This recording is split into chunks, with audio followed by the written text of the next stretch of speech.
Flashbacks.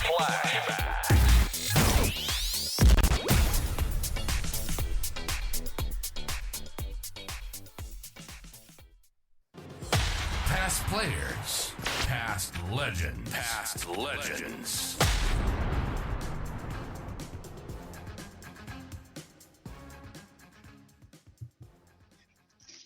We welcome aboard Brett James, Kersbrook legend, obviously Norwood legend, and Adelaide dual Premiership player, and also Collingwood player. And I'm trying to work it out whether you ended up cracking the 600 senior games milestone, Jamesy. You're certainly very close, but welcome aboard, Brett. Hi guys, how are you going? Thanks for joining us, mate. That's no problem. We like to start with everybody, obviously playing in the Hills Footy League. Is that where you started your junior career? Yes. Yeah. No. Grew up on the farm and played. Yeah, for Kersey when I was young. I actually went and played for Teacher Gully. I think when I started, I was 4, playing under 14, so I didn't do much damage. What started? How come you started so late, Jamesy? Yeah, I know. Yeah, no. Well, Mum wouldn't let me play any earlier than that. Nah, it was just one of those things. I was just making up the numbers. And then I got to about 7 and I played under 8s and 9s at Teacher Gully. And then I went back and played again at Kersbrook. In the because we only had under 14s back then. So, and you did play under 14s when you were 5, and you did kick a goal in your first year, Beefy, too. So that's not a bad effort. As I said, that was I did not took a mark at the top of the goal square and just cleared everyone on the mark. That was about all I was good for back then. Very good. Obviously, your ambition was to play SANFL football, and then obviously playing at the higher level as well. Did you have those ambitions as a young fella? Yeah, I was a Norwood fanatic. So, growing up, it was to play footy for Norwood. That's all I wanted to do. Like, basically, was play for Norwood, and probably when you go through my kind of career and that, it's kind of weird when people say that was my aim, and today's generation don't understand. They go, what do you mean Norwood? But back then, that was the SANFL was as big as any other comp in Australia. So for me, that's what I wanted to do. I wanted to play for Norwood. And so, Beefy, you played at Norwood, so from about 12, you played in a couple under 17 flags in 88, 89, and then played Till Cup under Alan Stewart in 89. So, yep. Was that under 88, 89? Was that still staff? I'm trying to think. Yeah, I still had staff. Yep. So, go through that, Beefy. Yeah, well, staff's fantastic, Coach. Basically, first year I came in, and as I said, coming from the country, I was kind of one of the. There weren't too many to come down from that way, from Adelaide Hills. So I don't know. I was just making it up as I went along to a degree, just trying as hard as I could. And I was just lucky that staff played me a bit all over the place. When I started, I played a bit forward, kicked a few goals, then went back, played back for probably 6 or 8 weeks, forward for a month, 6 weeks, and then ended up in the middle and played there the rest of the year. And it gave me a really good development in actually being able to play pretty much anywhere. Were you recruited by Norwood directly out of Kersbrook? Well, back then it was Norwood's skill squads. So I went back there when I obviously from primary school. So I think I went down when I was about 11, and went through all them like under 12s, 13s, 14s, 15s. And once when I came out of the 15s, I kind of rolled into the under 17s and played a couple of years of that. Yeah. What about the Till Cup under Alan Stewart? Of course, Alan Stewart, an extremely well-respected junior coach. How was that experience? Yeah, well, it was. We played it in Melbourne the year I was. That was in 1989. So we were actually the game before the 89 State of Origin. Yeah. So the week before, I think I played in front of probably 150, 200 people at Norwood in the under 17s, and when we walked off the oval, there was 95,000 there or something like that. Wow. So it was a little bit different, but we beat Vic Metro that day, and yeah, it was definitely a little bit different. We walked off and we had pies thrown at us, and yeah, so it was a really good experience being able to play. Played at MCG, Waverley, and a few other Junction Oval, and then we made the final. And we actually got done in the final. When was that? That was on a Friday night at the MCG again. Right. Do you That was when ovals were boggy. Like we were playing on muddy, crappy ovals, and we were all little fellas. So I reckon 4 games in the week knocked us around a bit. Do you like the idea of the curtain raisers? It was awesome. Yeah, for a young guy playing in front of a big crowd was absolutely all you wanted to do. So it was. I loved it. And then progressing through, debuting in 1990 for your league debut. Go through that experience, mate. Yeah, once again, I just got from 17s. I just got invited to the league pre-season, and just tried me hardest all the way kind of along. So that was still under Barmy? Yeah, so I still had my first year was with Barmy. So as I said, as a young kid, you don't really expect to get to. You just see what happens. Just did the pre-season, and I think we had our first. We had a couple of internals, and then we were playing Glenelg at Balranald. The league team were going over there on a bus, and I was lucky enough to make the trip. And that was kind of a fair jump from playing under 17s the game before, and then kind of the next year, and pretty much ended up playing a pretty big chunk of the year in the league team. And then, so progressing through, then eventually getting picked by Collingwood, but opting to stay the extra year at Norwood in 93. As I said, I had kind of I'll be honest, I had no intention of leaving. I was pretty happy where I was. My aim was to play for Norwood, and I was doing that. So I was pretty happy with how everything was going. Kind of before I got drafted, I'd spoken to quite a few clubs, and I'd pretty much told all of them I wasn't coming. So Collingwood, I didn't speak to, and they obviously picked me up. But most of the other clubs, I just said, no, I'm not. And it was a little bit different. A lot of people did that back then. Yeah. Because the lists were bigger, you didn't have to go straight away, and you kind of proved yourself over here before you went over. So, I mean, I think by the time I left, I'd only played 100 games. Which I think is a great upbringing, personally.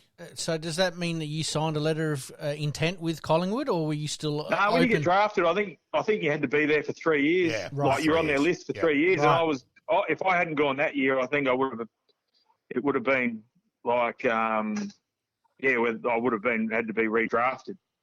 And then 93, Pete, I'll be honest, so go out and watch, Nord training, and Craigie admitted as well that he sort of got engrossed in the atmosphere. There was good numbers out for grand final training, and yes, I can honestly say it's the first time as a supporter we started yelling, "Get him off the track!"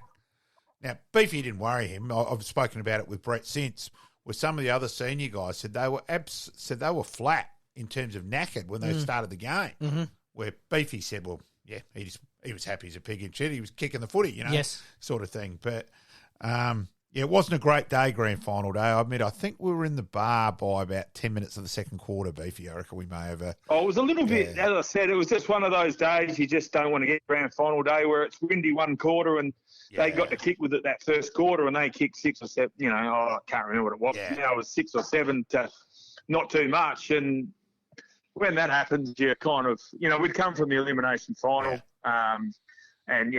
As I said, it was as much as anything. I think it was that first quarter. I mean, who knows? You kick with the win yourself. That's fair. And then you get on the scoreboard and mate, everyone feels good. But when you're chasing tail right from the start, and they were a very good side. So we were coming from fifth, so we would have been pretty lucky to get over top of them. Yeah, and Weed hurt us. Wiedemann played very well, Zilla. And I've got to be honest, I was happy for Simon Neve. I thought Simon Neve didn't receive the opportunity he should have at Nord, just personally, and Bruce Winner coaching him. So at least there was still a Nord flavour.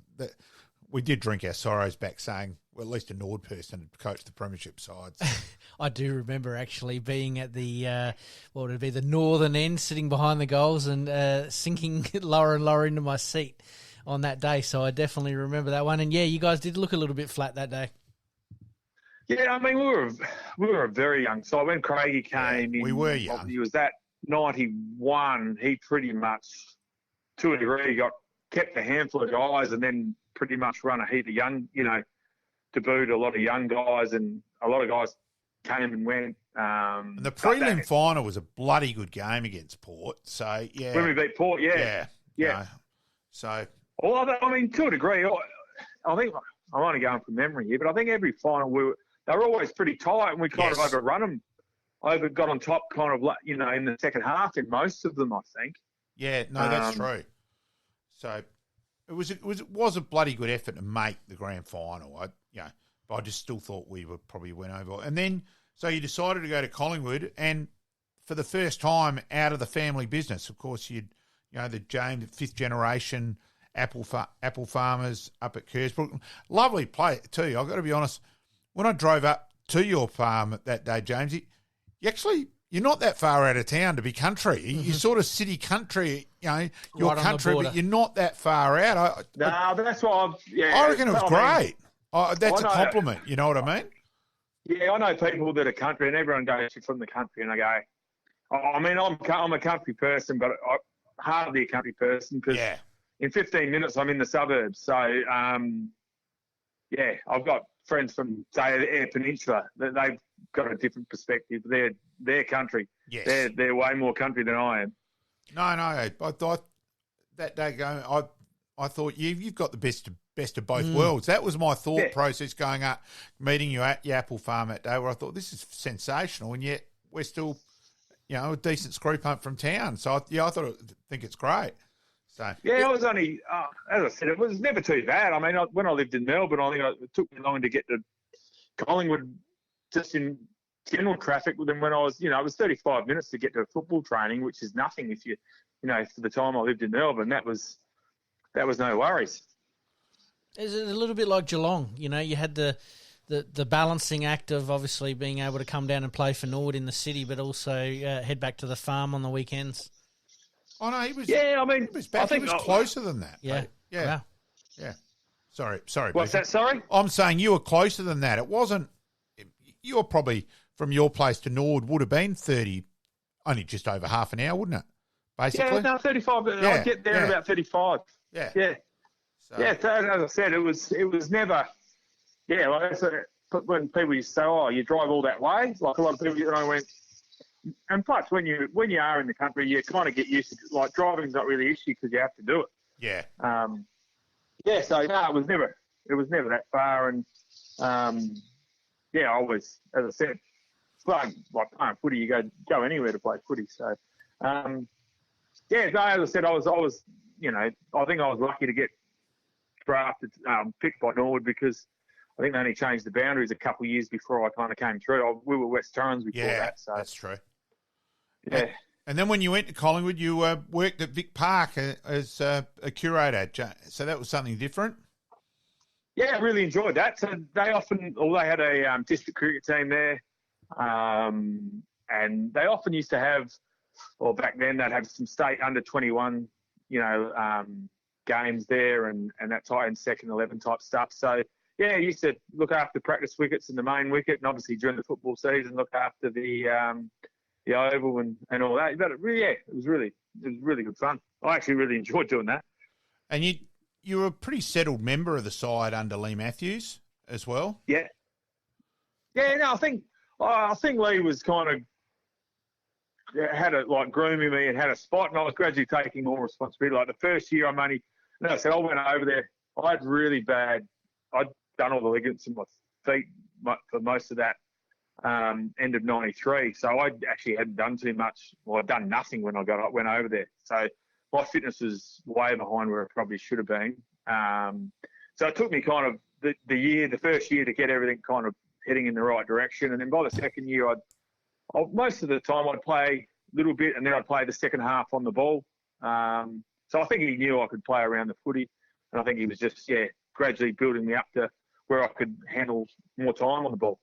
I'm trying to work out personally. Then was Alicia there then, or you were moved over to? I only met Alicia when I came back. Right. Yeah, came back to Adelaide. How was it playing under Lee Matthews? Just give us some insight into what he was like as a coach. Oh, man, yeah. Like he, in terms of speaking, like you just could never fault him. He just, like, obviously, I was a young bloke, but just how he always put words together and yeah. I mean, everyone's probably heard him on the TV. Mm-hmm. You kind of. Yeah, what he says is pretty much faultless, and it was kind of, I found it that same. Everyone kind of used to say that he was really, really hard, But I'll be honest, while he coached a couple of years there wasn't too often he ever really got, fired up. He was generally really cool and calm. Every now and again, if you did the wrong thing, there might be someone who kind of took a bullet for the group to get him up and going, but. In general, he was just a really cool, calculated coach. So a little bit similar to Barmy there, that he didn't go. Yeah, well, Barmy was the same thing. Yeah. I remember watching Barmy. Yeah, you'd see him in the coach's box going off, and you'd think, oh, geez, like what's going on? But I don't think Barmy ever really gave it to the group ever, like the 1 year I played. And I mean, I was only very rarely. I was only a very minor role player, in my year with Barmy, so you kind of don't get caught in the intricacies too much, but in general, Barmy was, the same. He was got his frustrations out in the box, I think. Yeah. Craigie could go off, but yeah, we'll move on from that. Yeah, Craigie did go off. Yeah. And then under Tony Shaw, that was a little bit of a different experience, Brett.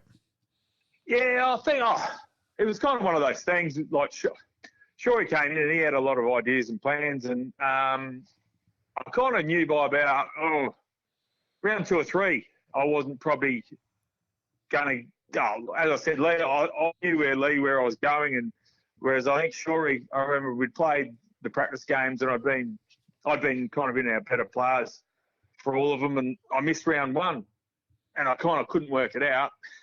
So I spoke to him, and he goes, we're playing a fast team, so we want to play all our fast guys, so. But no worries. And then I had a reasonable game, obviously, in the twos. And we played Melbourne, who had Viney and Lovett, who were all, slower guys. Yep. So I thought, well, I'm a chance here, and didn't get picked again. So I went, well, what's going on? He goes, we're going to beat them with our speed. So I went, well, if you won't play me against the quick teams or the slow teams, it's not, So it was one of those years that, I mean, people have that. Like, as I said, I think Lee kind of was pushing me in a direction where he knew where I was going, and then sure he just had different plans for me. And as I said, like personally, they didn't make much sense, but that was the direction he went. And as I said, like I didn't agree with Shorey, but I got on really well with him. It wasn't like we had an argument and didn't get on. Like that was just his perspective, so not much I can do about it. No. Now I did warn Pete before we started. I said when Brett was on it, I said. It's a very, very funny story how Brett ended up at Adelaide Footy Club. So I reckon you better feel, and Pete's been saying he's intrigued by this. So don't tell me. I want to hear it from the horse's mouth. Go Beefy. Yeah, well, basically, Port were coming in 97. So my plan was to play with Rog because I knew Rog was going to be there. So that was kind of my plan going forward, that we'd both end up at Port Adelaide and get to play together. So I went on and I obviously spoke to Adelaide at the same time. But, went on the footy trip with the boys. We went to Mauritius, and back in those days we got faxes. So Eddie, our team manager, he came on, was in the middle of one day. I was probably 3 or 4 in the arvo. He came over, he goes, sign this fax and you'll be back off to Adelaide. So I was just thinking I'm going to Port because I was pretty confident that that's where I was going to end up, and I'll be honest, I didn't even look at it. I just signed it and then joined in drinking with the boys as we were over there, what we were over there for. And then I spoke to my mum a couple of days later, and she actually goes, you're off to Adelaide. I'm like, I'm coming to play with Rod. And she goes, no, you're at Adelaide. Like, oh no. So I had a couple of days where I thought I was playing with Rod for wow. And as I said, back then there was no mobile phone, so unless I read the facts, I probably wasn't going to find out until somebody told me. So, had a couple of days of thinking I might be able to play with my brother. Wow. But I'll be honest. I ended up at the right club because we're pretty lucky to be in that situation. The next couple of years. And you actually stood him too at one stage too. I reckon in one of those first showdowns. That was we be run into question. each other a few times. Yeah. So the head-to-head battle there, obviously something that you relished. Yeah, well, see, I'm a Norwood supporter. I was, like I said, Norwood fanatic. So I hated Port Adelaide. Yeah, Good boy. Yeah, so I'm even a bit like that. Even now, like Rod's played there, but like even now, like I think Kenny Hinkley and he gets a bad rap, and so sometimes I feel sorry for him. But then I go watch them and they win, and then I have to put up with the hearing. And I kind of go, I wish it not. Like it's hard. I can't barrack for him, but there's every now and again I get a bit of sympathy for him, and then someone will say something or do something, and I go, nah, I can't even support you, kind of in any way. Yes, I know what you mean there. Yes, we look forward to getting Rog on, and hopefully we'll get a little bit out. That I reckon Roger's still got the red and blue in him as well and truly. So yeah, well, as I said, we grew up. That's what we want to do. So it's kind of we were in that probably in terms of age brackets. We were in that group that grew up with a different mindset, probably to everyone from now. From once the AFL started, that was their aim. Whereas we grew up, we were the last kind of guys that grew up hoping to play AFL. And then, so your debut game for Adelaide, you played in the middle. It's the only AFL game my wife's ever been to. Right. So there's a distinction for you, Beefy. Good stuff. You played in the middle against Brisbane, and you had a pretty fair day out that day. Yeah, no, it was a good debut. We had a good win. So first up, it was good to be back home.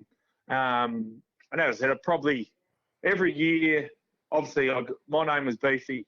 Where did that come from, Brett? Story gave me that. The first year there, so they were into really heavy weights like that because West Coast had won the last few flags. And they were a really big, powerful side. Yeah. So we were doing massive squats and cleans, and and I had a body that when I started lifting weights, I put on like my leg. I was quite big.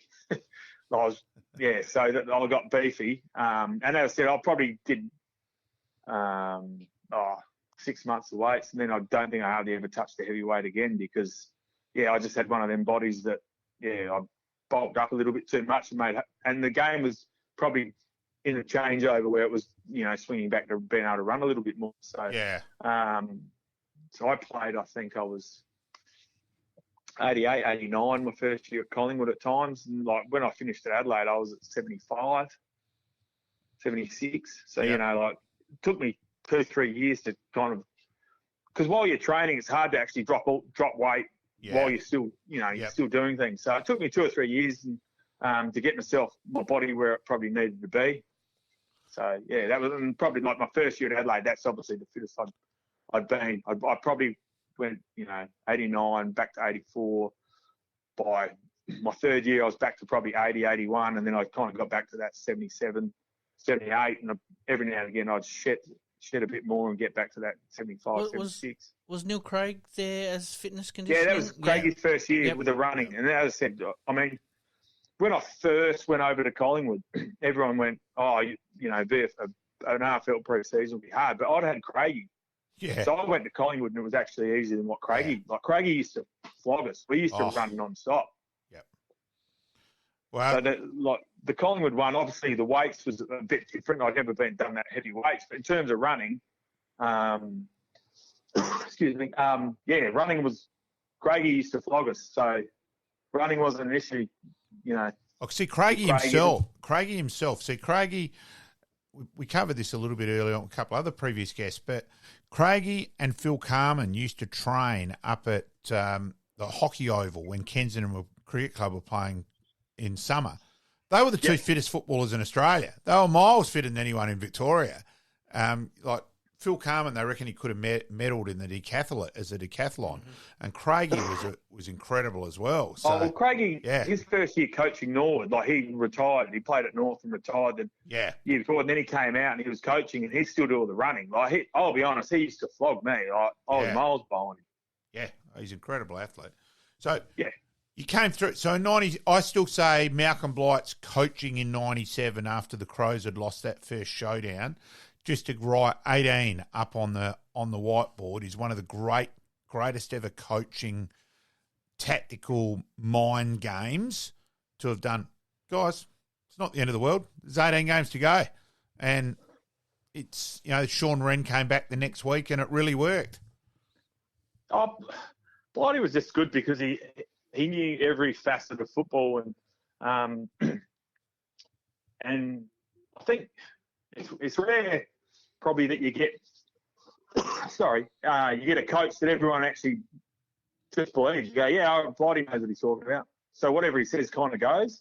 So it was one of them, all throughout the year, Blighty would say things. And I mean, the best part was Blighty, even at times, like Blighty could fire up probably more than any other coach I've had. But, if Blighty overstepped the mark, he would actually come in and apologise. Sorry, boys, that in my era, that's what we did. And probably overstepped it. And you kind of respect him because you knew he was doing things for the right reason, and you knew where he was trying to get you. As I said, like, Blighty taught me more than anyone else in terms of just the general knowledge of football. Yeah, that's how Matty. I reckon Matty Robberin describes him very well. If you could ignore the personal attacks, which some players struggle with, he was the best teacher you had. And like you think back to about how to tie your bootlaces up and just things like that. You just were so left field. You just wouldn't have thought of it. Yeah, I mean, Matty's a perfect example of someone who. It's kind of weird. I often say Matty could have been an All-Australian centre-half forward, but Blighty made him play at centre-half, stay and play at centre-half forward because that's what the team needed him to do. Yeah. And by doing that, we won we won 2 premierships. He's very strict in his game structure and obeyed that game bit where Matty had to stay in that inner corridor and wasn't allowed to roam. And Matty could have taken 15 marks a week between wing and half back. Yep. And everyone would have said how good, but it wouldn't have helped us win. So, so Matty did the right thing by, I've got so much respect for Matty because, the older you get, you understand the sacrifices other players make along the way. And it's kind of one of them things, that was for Matty. He got his reward, which helped us all get a reward, but you kind of go, he could have been a glorified centre-half forward and massively. Taken that many marks because athletically he was incredible. Athlete. And that was even after breaking his leg. Anyway, was the pitiful Pittman a bit of notice for everybody there? That was obviously quite public. Yeah, well, I kind of missed it. So we were playing Richmond, and I was getting stitches at quarter time. So I missed the whole spray. I was getting stitched up, so I missed that one. Obviously, heard all the backlash after the game, but in terms of being there, I missed it all. I was getting stitched up. But did it put the players on notice though? Did it come out to training the next week going, oh, geez, we better lift our game here? Oh, it's kind of it's always one of them things. I'm good old mate. You're always having a crack. If you're not having a crack, you're kind of not going to get anywhere. So I mean that's why getting sprays didn't bother me because I always figured I was having to go anyway. So I mean, Blighty gave me a few sprays along the way. And, they definitely, the older you get, the less you worry about getting a spray. And then if you're a young bloke, they cause you a bit of grief. But as you get older and you understand how things work, you know where the coach is coming from. Yeah. But you kind of go, I get you. And I probably might have to, I understand where you're coming from, but they don't faze you too much. Yeah. And then so you came back, you got injured, and then you came back right towards the end of the year, played a game for Norwood, and then came back in for the grand final. Yeah, no, I was just lucky. I was just nicked a quad that was, it wasn't even nicked. It was a precautionary one that they said just have the week off because we were going okay. And it was still hanging around the next week in the same spot. And it kind of got to the third week, because if I'd done it properly, that was my season done. And then basically Norwood, I think, had to bye the last round, so I couldn't play. Then they finished top, so I couldn't play. And before you know it, I'd missed about 5-6 weeks. Yeah. And I just happened to play. Well, Adelaide won the prelim on the Sunday, and that was I came back and played for Norwood against Port the next day. Yeah. Yeah. And then Modra got injured in the prelim, and you came in for the grand final. So always said you were the glamour full forward, Beefy. Yeah. Yeah. It wasn't really a like for like. But as I said, I was just, it's one of those things. I even remember prep. I remember doing all the work and, with a hope that, we get to finals and you get to play on it. So I remember, there were times when you're just running by yourself and you're going, I hope it's all worth it. But you kind of, how you prepare is the most important part of playing elite level. So I'd kind of done all the work. So kind of once I got there, I wasn't phased. I knew I was kind of match ready to go, even though I'd missed a fair chunk of footy. And you played well in the grand final after Jamison. You played down back, and it was like you had missed a beat. Yeah, it was that's the only time I played in the back lines all year. I basically played as a midfielder and up forward. But that's probably one of those things. Craigie, he started playing me in the back lines when he took over, so it was allowed me to kind of play, any position on the field. So they threw me back in the second half mainly, and it was a pretty good day. Look, great day, but then your professionalism kicked in, and we'll get to your Hall of Fame speech, which I was privileged to be at. You really wanted to play on a Norwood flag, and you were switched on big time very early in the week, probably a tad more than the certain ruckman who managed to play them both. I think your preparation was a tad more professional than Keats, and Keats, and away you went. As I said, that was my aim growing up, was to play in a premiership at Norwood. So I was just lucky enough that I think Norwood beat Centrals on the Sunday. So I remember watching that out at Wavell, and I'd had a few obviously on the Saturday and the Sunday, and then it was pretty easy. I just stopped on Sunday night and went to work Monday, and I remember I reckon I was clutching sheep on the Monday, and then went to train on Monday night and just had a normal week. So missed out on all the celebrations. I don't think Keats did. So. No, he didn't. But as I said, growing up, that's probably, people probably don't understand that. Yeah. But like Norwood's premiership in some ways meant, I always say it wasn't as big an achievement as perhaps the Adelaide ones, but in some ways it meant more because that was growing up. That's what I wanted to do. So it's kind of a weird thing. It definitely wasn't as big an achievement as the two Adelaide ones, but for me personally, getting to play with Roger and those type of things, that was, it probably had a different feeling to it. The cherry on the top. It was, as I said, it was pretty good. It was a pretty good couple of weeks. With just going back to the Adelaide Premiership there, Shane Allen obviously up forward. Was that something that had been pre-planned during the week, or is that something that came about last minute? No, Blighty kind of done it during the week. I've heard Blighty talk about it. He said he'd watched Shane play at full forward a couple of times for South, and he thought he led at the footy pretty well. So it was kind of one of those, a little bit out the box. I mean, it's kind of weird. I think Shane might have kicked two at full forward and three from a half-back flank. He kicked most of them from down back. Yeah, he kicked most of them when he shifted down to half-back, which he generally played. So, no, as I said, Shane it's quite bizarre that he kicked. Everyone says, what a great move playing Allen at full forward and kick five. Well, no, he actually kicked three playing on a half-back flank. So, What was it like watching Darren Jarman go to work? Well, we'd watched the week before. It was a bit the same. We were watching, obviously, when they played the Bulldogs. It was a bit the same. We'd kind of conceded defeat and put the white flag up at three-quarter time. We were watching, all the injured guys were watching at Football Park, and we'd almost thought, where are we going for Mad Monday? Perhaps we were all, that was the chat at the time, going, well, what's going to happen? We might as well start organising Mad Monday because we were 6 or 7 down, with not much to go. And then Charles just did what he did and, got us over the line, and he did it again basically the next week. Yeah. Was he as laconic on the practice track as he was on the ground? Oh, it seemed he was quite laconic on the ground. Yeah, he was. Like Jars, yeah, he was very, but he was also the most competitive. If you play anything for, like, Jars was serious, but if you were just mucking around, it was just muck around. But like once you start playing for keeps, Jars was pretty serious with things. But yeah, he liked playing. I wouldn't say he liked training, but once you start playing, Jars was he was there to play. Yeah, no, I was at Crow's training one day and down there, and he did make a couple of comments to me. He wanted into training, Fudd.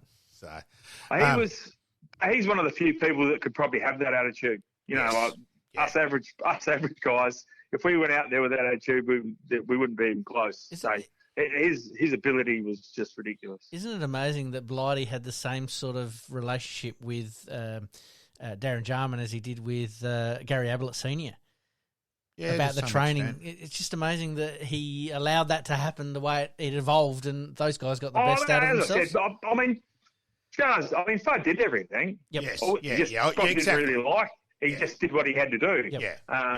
Whereas, as I said, I think Gary might have missed a few sessions. But like I said, Fudd would never miss sessions. No. He always did everything. But I wouldn't say he liked kicking the footies. I wouldn't say he liked running, but he liked kicking the footies, and anything to do with playing, he loved. He was away. That's a better description. He was just he wasn't a footy nut in terms of doing extra. But geez, in terms of skills, he'd still practice kicking for goals till the cows come in, but not just the otherwise. And move on, and then 98, you because Norwood you weren't playing yet, you had the chance to probably soak that one in and enjoy it a bit more. Yeah, I did. I had the full week where we got to sit back and really enjoy what we'd done. So and I probably the first. A few of us said when you won the first one, I don't think you really appreciated what you done like initially, and then it was. Then you got back to Adelaide and you went, wow, it was pretty special. I'd love to do that again and probably soak it up and, appreciate a few different things, and to be able to do it the next year was, just something you dream about. You don't expect it to happen. So you Beefy kicked an incredible goal in the prelim final, and a few Western Bulldog supporters are trying to say where it had come out of Lemon and SARS, and let's just say a few of us were Norwood supporters, and we put them back in the spot, Beefy, and just let them remind it was just a red leg magic coming out, mate. No, it was us, mate. it was hard, mate. I threw it on the. I mean, you know where the goals are, but you just throw it on the boot and cross your fingers, and when you have them days, it went through. So don't worry, we just wanted to play along with it. Yeah, no, we just played along with it. Yeah, don't worry, we used it to our utmost advantage. And then, so moving on, probably. I think it really surprised us that your career at Adelaide sort of came to really a bizarre, abrupt halt. It didn't seem to make much sense from the outside with 2000. No, just probably a bit like Shore, just change your coach. And I was at that 27, 20, and it's one of, I always say, whenever you speak to anyone, I go, once you hit 27, 28 and you're a 5'10" midfielder, or pretty much anyway, if you're 27, 28 and you're not as like one of the top like superstars, and if your team's not going anywhere, you're in a bit of strife because they're going to be playing young kids. Yeah. So it's a little bit. I mean, I kind of knew that, but as I said, my form and all that was, when you're playing, it doesn't make much sense to you. But I understand how they set up lists and do all that stuff. But in terms of how I was playing, kind of. My form was as solid as it had been in every other year. So. And then you went back to Norwood and just dominated in terms of best and fairest in 02, 03 and 05, captain 02 to 06, but unfortunately there wasn't much team success, Beefy. It was a frustrating time as a Norwood person, mate. Yeah, it was. When I first got my first couple of years back, we were around the mark. But, I mean, there was a couple pretty, like Sturton Central were pretty good teams and like that, so and they just knocked us over in a prelim, and we're probably not stiff. They beat us pretty comfortably, but we were kind of a pretty old an older group probably by then. And then once we got beaten in the prelim, a heap of guys stopped. And then, then we bottomed out a bit for the next few years. It was just one of those tough years. We had some good players. We just probably didn't have enough depth. That was probably our biggest issue. And then you returned to Kersbrook, and really, we could virtually do another whole interview on Kersbrook because you've played 240 odd games you played 234 games for Norwood, 118 AFL games. Now, I did try and do some Googling. The Kersbrook page I found pretty hard to navigate today, and you were 221 when I wrote the article on you. So do you know what your end games tally was at Kersbrook? I didn't play much the last few years. I would have been 230 or 40 probably, somewhere along those lines. So you've ended up on 500. So you've ended up on about 585 to 590 senior games of football. It's pretty. Yeah, it's incredible.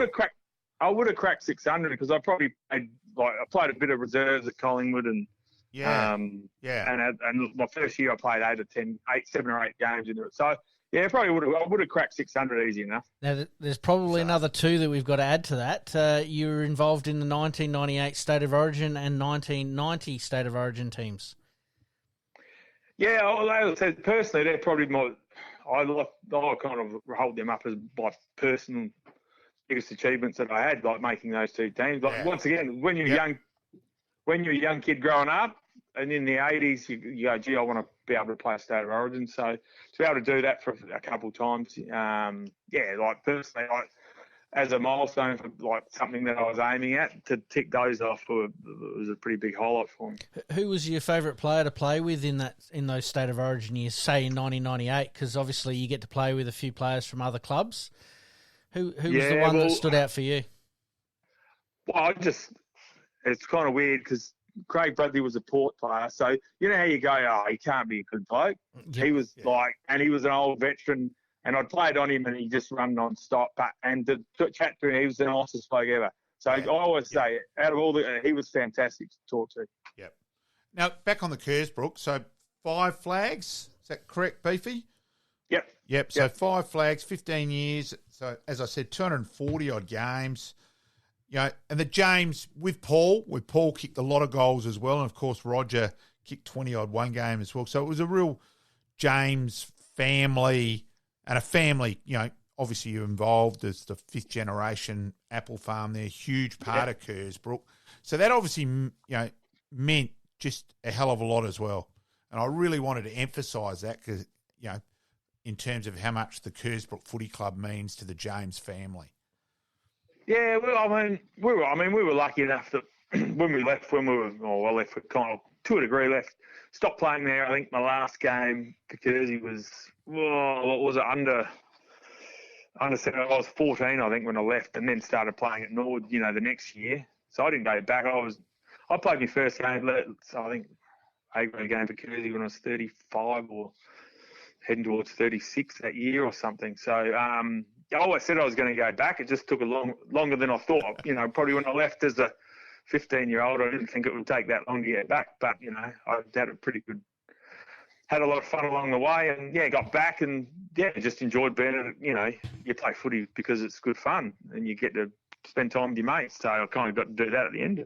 And being elevated to the Norwood Hall of Fame night, as I said, privileged. And I mean that word very much so, to be there that night. And it really came out in how emotional you were to become become a member of the Norwood Hall of Fame and the 97 flag, and that your speech that night was absolutely superb, Brett. Yeah, as I said, it's just one of them things. You kind of don't expect it. Yeah, you play footy because you love it. You don't kind of expect accolades like that. As I said, it was it's one of those things that just comes along. As I've said a lot of times, I was a Norwood fanatic growing up. So anything to do with the Norwood Footy Club, I was always pretty happy to be around the place. So that type of an accolade was the icing on the cake. I did keep reminding Brett that night that he was married to Alicia, that he was going to star in the next episode of Batting Above His Weight too. And look, we did have a bit of fun on Saturday too, Beefy. Your your runner for Norwood under 16s, and I knew Archie was playing, and I admit that's the first game I'd seen Archie play, and I didn't realise how tall Archie was. So how did that happen? Yeah, so I'm walking along, in the members' stand, and so I see Brett, and I've gone blood test, and Beefy's just turned and gone, lucky he's got my mannerisms, Malcolm, and there was some shocked look on these Norwood supporters' faces, like, how dare someone say that? Not knowing that I get on really well with Alicia. Alicia, Brett's wife, I love it, and she is pissing herself laughing, and she's gone, height comes from the grandparents' side, Malcolm, and sat down and spoke to Alicia and all that, and people then realised, no, he does actually know the James family well enough to use that line. Yeah, so it was a bit of fun on Saturday, mate. Yeah, no, he's definitely, he's a lot bigger than I am, so, I'll be honest, I wish I had his build. Yeah, it would have made life a lot easier rather than being the runt everywhere. No, being the runt of the litter. He was good on Saturday too, and I thought that's the best I've seen our 16s play for the year on Saturday too. So 16s we were really, really good. We've been talking about pressure, and that's the first time they've really been able to do it for 4 quarters. So it was a really good result, and hopefully we learn a bit from it.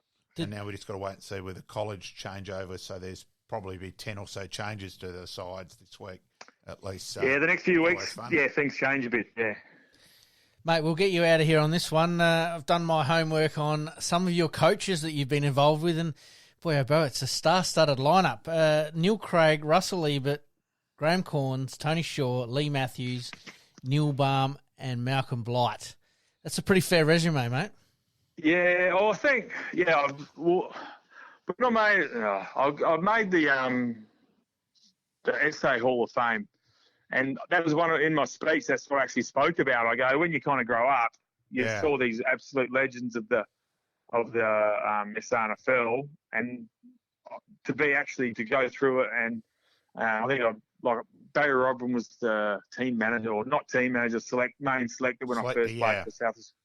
Like things like that, you get to meet them and all that. So to meet all those people, it's just, you pinch yourself, and that it's kind of was funny. They're all fantastic people. All the contact I had with all of them, though, you just go, they could play footy and they're just really good blokes. So that's kind of out of footy. You pinch yourself, some of the people you get to meet. Would you pick one out of all of them that you bonded with the best? It's kind of weird. Probably, we had a fair bit of success with Blighty.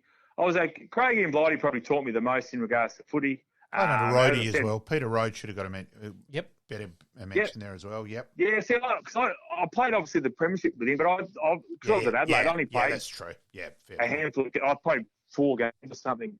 I think with Rhodey, I was just lucky that you only needed three to qualify. Yeah. So I think, so I could never judge Rhodey too much, because when you came in, he said just play to a degree. But I said probably Blighty and Craigie taught me the most. And I said in terms, Blighty's he treats footy like it's footy. He just knows how it all works. And probably if you spoke to me, I'd be saying all the things Blighty says to a degree, because that's who I listen to the most probably. Yep, that's fair. And obviously you're coaching at Kersbrook. Were you able to use some of those speeches and tactics from some of those great guys? Yeah, that's I always say the best way to coach is actually to teach. If you teach your players, then you try to a degree put yourself out of a job. Like if your players understand what to do in all the situations, that means you're coaching. You're coaching well. So I always said that with Blighty probably taught me little things that you need to do.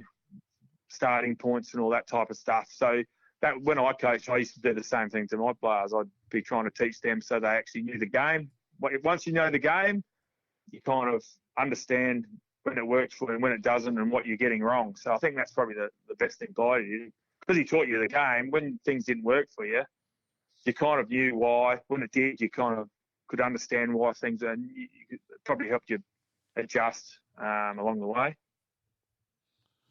Oh, Brett, greatly appreciated, mate. No problem. Look forward to catching up. I'll probably catch up with you on Sunday as well. So, yep. And Thank you, and we'll certainly try and annoy Rog to get him on as well. So greatly appreciated, Beefy. Thanks, mate. No problem. No worries. Thank you, Brett. guys. Have a good one. Ta. Please like, rate, and subscribe.